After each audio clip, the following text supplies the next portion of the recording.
Sir अगर आप यहाँ पर ध्यान देंगे तो वी नॉट हम लोग लिखते हैं V2 इंटू R4/R3 और plus R4 into 1 plus R2/R1 और प्लस लिखते हैं V1 इंटू माइनस R2/R1, ठीक है।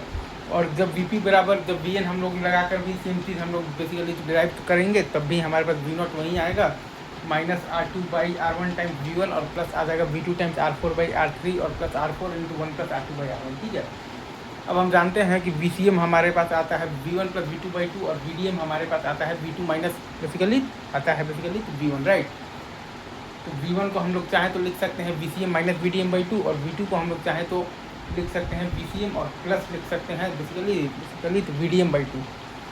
तो वहाँ से हम लोग मतलब हमारे पास बेसिकली VCM और VDM के टर्म्स में आ जाएगा और V नॉट आता है हमारे पास बेसिकली ACM इंटू VCM और प्लस आता है basically ADM into VDM, right.